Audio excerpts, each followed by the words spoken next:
All this Extreme Festival action is proudly brought to you by Comcare Medical Scheme, Dunlop Tires, Ferodo, the #1 in brakes, and Investchem.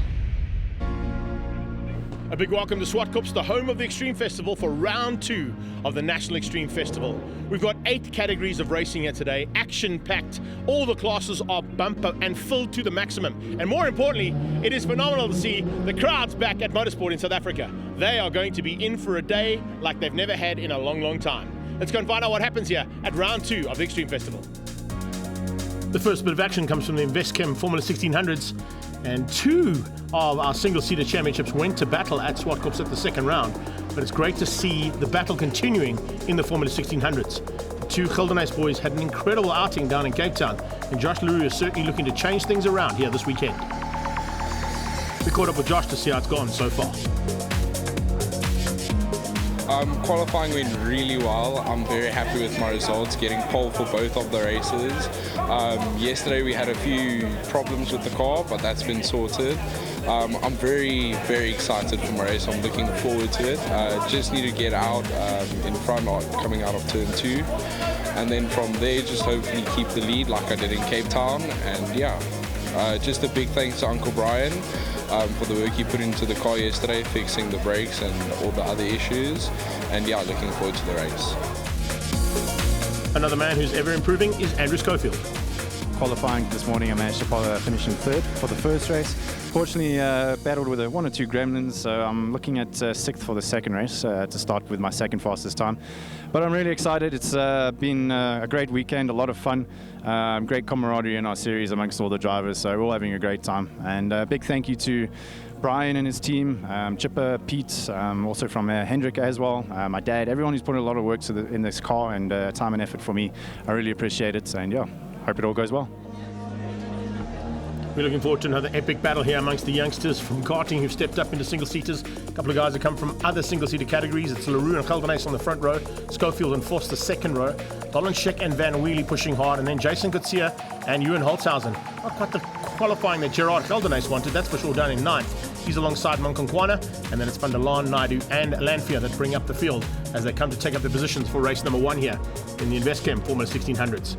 Looking forward to seeing how Gerard Geldenhuys can get through to the front end. He's definitely got to push hard because it's not going to be easy. We're on board here with Schofield as the lights are about to go off and heading down towards turn 1. And you heard from him and you heard from Josh LaRue just how important it is to get into turn 2 in the lead of every one of your competitors. And wow, LaRue cuts the nose off right at the start, goes straight across the front end there of Antoine Geldenhuys as they head down towards turn 2. Through turn 1, everybody's got through clean and clear.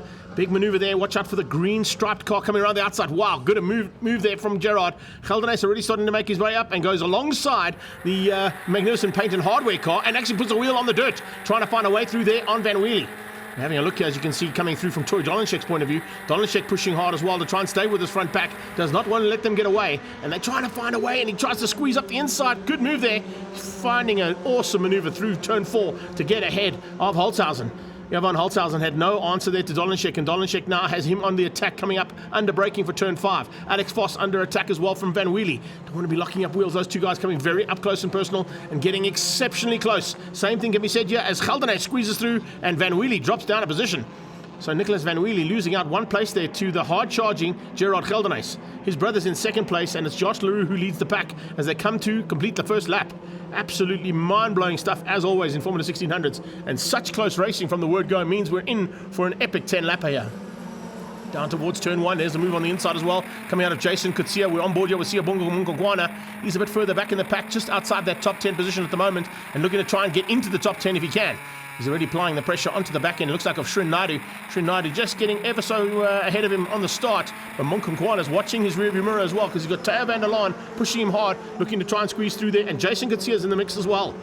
As they come through turn 4, you can see Coetzee has moved up ever so slightly. Srin Naidu, good start there from the race driver SA car, as he stays ahead of Monkonkwana and starts to feel the effects of that attack coming from behind as they get onto the brakes up for turn 5. A bit further up the pack, you can see Alex Voss has lost out ever so slightly, and even 1 more to Troy Dolenschek as they went through on that last pass. So he's dropped back 2 positions over the last lap, and he's got a lot of work to do to try and catch those front 3 who are getting away, especially Josh LaRue. Geldenhuys is 2nd, Schofield is 3rd, then it's his brother Gerard Geldenhuys. So Antoine is the leading Geldenhuys car at the moment. He's the pink striped car as opposed to the lime green one that's there in about 5th place and looking to try and squeeze up a little bit higher. Van Wheelie, Dolenschek and Voss And you can see the battle continuing as Jason Kutsia comes into the mix as well. And Kutsia doing a super job there in the Coachworks and Rapworks car. Absolutely amazing stuff to see the young Cape Tonian stepping up into single-seaters for the first time and already looking to try and get into the top 10 in Formula 1600s. That's not an easy feat to do, particularly when you're in amongst some of the usual contenders in this category who've been around on a couple of seasons. Josh LaRue looking to do exactly what he needs to do, get away from the front and not let anybody attack the opportunity for him to be the top step of the podium in both races today in order to close that gap down that he lost in Cape Town, his home city, of course, at the first round. The two Gelderhuys boys shared the victories there, and I'll be looking for more of the same as they get under braking now for the top of the hill again. Here is a move. Holtzhausen just fending off the attack from Voss, and Voss now got some pressure of his own coming from Kutsia. Just behind them, Srin Naidu lights up, and bringing along for the ride comes Siyabonga Munkankwana. All of them looking for opportunities where they can, and they're definitely going to try and find them. Oh, problems. This is Voss. Voss puts his hand up. There's an issue there for Alex Voss. Can you believe it? Alex Voss just looks like he's run out of gears or some kind of drive on the car. He's got it going again. Yes, he's got it going again, but it looks like he just ran out of gears and went into neutral completely. And he just put his hand up, realizing he's got no drive, and everybody went streaming around the outside of him. Fortunately, not hitting him, but very lucky to avoid the intentions, or possible intentions, of cars behind him.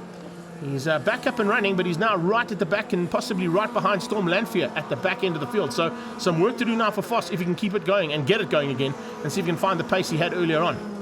Top three, fighting hard, but no changes in the top three. Fourth and fifth place definitely up for grabs as Van Wheelie has a big look on the inside of Gelderhuys coming into turn 4. Just shows the wheel there and tries to just maybe get that machine up front, the Abacus racing machine of Gelderhuys, to make a maneuver that he can try and dive through on. But, oh, there you go. That's exactly what he's looking for. Little mistake out of Gelderhuys as he came out of turn 5, just slips it sideways, gets the back end stepping out, and that'll lose him a little bit of drive, give Van Wheelie a chance to possibly have a go now down into turn 8 here, into G&H Transport Corner.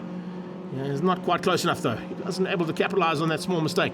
Definitely looking to capitalize is the 17 car, and watch out for that man because he is pushing it to the limit. And I can tell you something, there is a man to watch out for in Troy Dolenchik, slowly but surely getting to grips with these cars. Evan Holtzhausen has been a bit disappointing this season, I've got to say. He was a man fending and fighting for the front end of the field by the time we got to the end of the season, and he seems to just be battling to get that car settled and get into a rhythm of his own to ensure that he could run with those front 6 or 7 cars. Right now, he's sitting just outside of them, all on his own sim between the two packs of cars that are fighting for honours here in 1600s. Top 3 remain the same. 4th and 5th also the same. No luck there from Van Wheelie just yet. But Gerard Gelderhuys, what a start. Coming from the 9th place on the grid, he's already up into the top 5 and possibly looking to get into the top 3 if he can pick off a couple more contenders. This is the man they've all got to catch, though, in this first heat. Josh LaRue has not put a wheel wrong. He literally went across the nose of his closest rival on the start line. And it looks like coming to the line here, he is going to just show them a clean pair of 2 sets of wheels in this Formula 1600s. Great job there from Josh LaRue, taking the first victory. He wins out over Antoine Gelderhuys, who hangs on to keep out Schofield. Good drive there from Gerard Gelderhuys, who finishes in 4th. Then it's Van Wheelie, Troy Dolenchik, and coming across the line there in the background, the all-black car of Evan Holtzhausen. Results: LaRue from Gelderhuys, Schofield from Gelderhuys. Then it was Van Wheelie. Dolenchik beat out Holtzhausen, and Munkankwana eventually came through to beat out the rest of the pack for 8th. Let's catch up now with our winner, Josh LaRue. Just as I hoped for, getting the lead straight out of turn 1. Just kept it for the whole race. Next race, hoping to do the same. Just aiming for that lap record, 1/10 off in the previous race. So hopefully next race I could get the fastest lap, race win, and then hopefully that lap record.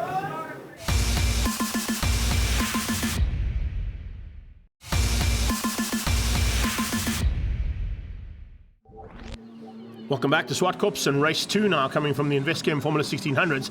But how awesome is it to see the vendors and the fans back at the circuit? These guys and girls have definitely been waiting a long time to get back into the swing of things, and they certainly are looking forward to a great day here, especially with race number 2 about to kick off with the Investchem Formula 1600s. We're on board with Alex Voss.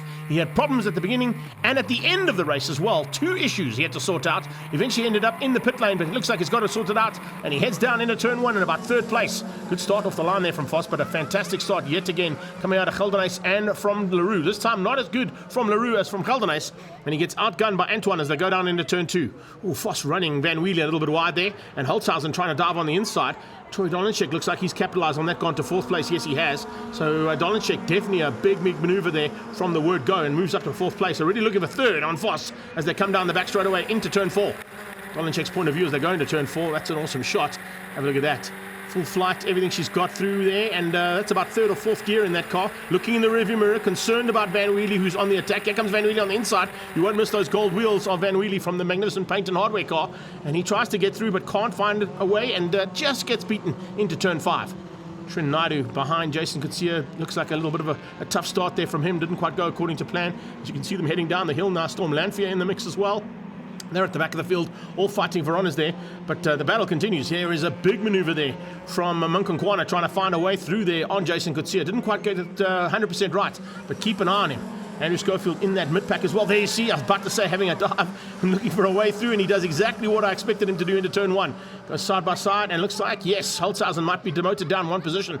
No, he's not. He just gets back up there and throws the nose in into turn 2. So it's tough stuff between these two. There's a big move here from the magnificent paint and hardware car. Nicholas Van Wee once by, and you can see how hard he's pushing. He cannot find a way through. Ooh, comes right across the back end of the car, nearly clips his nose. He's on the inside line though. Is he good enough on the brakes? He should be. Multiple SA champion in single-seaters, and runs up the inside of sort of a more rookie driver. Not taking anything away from the skill level of Troy Donachek. He has had some time in single-seaters. He's also had a lot of time in karts, so he'll definitely know where to place the car to get it right. But couldn't quite keep out the multiple SA champion and former SA champion there in that magnificent paint and hardware car. He's also having to keep his eyes on the rearview mirrors, because here comes Gerard Geldenhuis, and he's on a big charge. Not quite as quick as he did in the first heat to get up into that top 4, but definitely now for a chance he's going to try and keep out Schofield. Kutsia's dropped back, unfortunately. He's lost the ground there to Schofield and to Geldenhuis, and he's now almost into the clutches of that second pack, led out by Theo van der Laan, and look out for Storm Lanfear, and of course Srin Naidu in that second pack. Oh, somebody's lost something. A little bit of nose cone going missing there. That could have been off one of the lead cars. I think possibly even off Dolanchek's car. Having a look to see, came up close and personal. And speaking of up close and personal, here's Leroux. Leroux on the inside of Anton Geldenhuis. They are side by side, wheel to wheel. Do not lock wheels, gentlemen. This is going to be exactly what you do not want to do in a single-seater.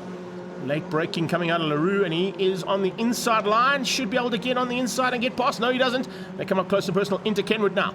And this is where it's going to get really, really close. Absolutely nothing in it between Leroux and Geldenhuis. And coming along for the ride, Voss waiting to pounce. Pick up any pieces that could possibly go flying. We've already seen some go flying down at turn 2. Voss just slots into the line astern of turn 8 and GNH Transport corner. But as they come across the line, there is absolutely nothing. It's like literally 0.2 of a second between those first 3 cars.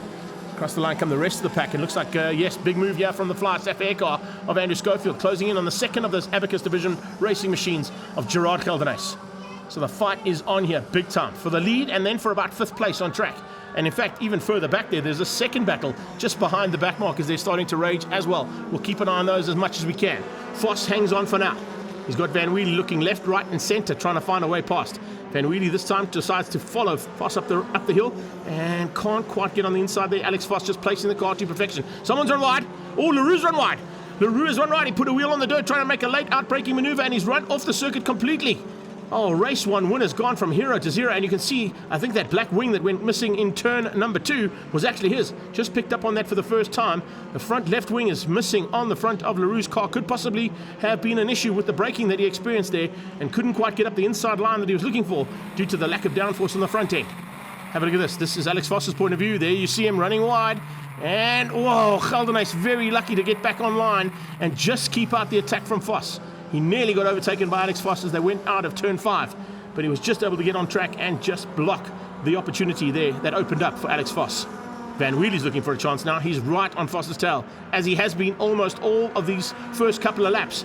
Geldenhuis diving left and right, trying to find a way through as well on Dolanchek. Hasn't quite been able to squeeze through that, but Troy Dolanchek is keeping out already a race winner for the 2022 season. And behind that, look at this. Absolutely brilliant stuff from Schofield's point of view. He's late on the brakes into turn 5. Is he good enough to keep it all together? Yes, he is. Brilliant stuff there, and runs onto the curbs and onto the rumbles as well as he comes out of turn 5. So it's Andrew Schofield who's moved up 1 place. Great maneuver there from him. An absolutely awesome onboard shot of that maneuver as well. He gets up ahead and moves up into about 4th or 5th place there as they fight on for the lead. Coming across the line, Anton Geldenhuis still leads out, and the flag is out. Can you believe that? He's taken a victory, and he's stolen it away from Josh Leroux. Leroux was looking for 2 victories here today. That means Anton Geldenhuis could possibly move into the lead of this championship after a fantastic second heat of racing. Let's get official results there. Geldenhuis from Voss, Van Wheelie and Dolanchek. It's Andrew Schofield beating out Gerard Geldenhuis. Josh Leroux down in 7th, surviving, and Kutsia just beats out Munkankwana for the top 9. Let's catch up now with Alex Foss, who turned his day around from a DNF to a second. It was a great race, really close battles with Josh LaRue and Antoine, as well as Nick Van Wheelie.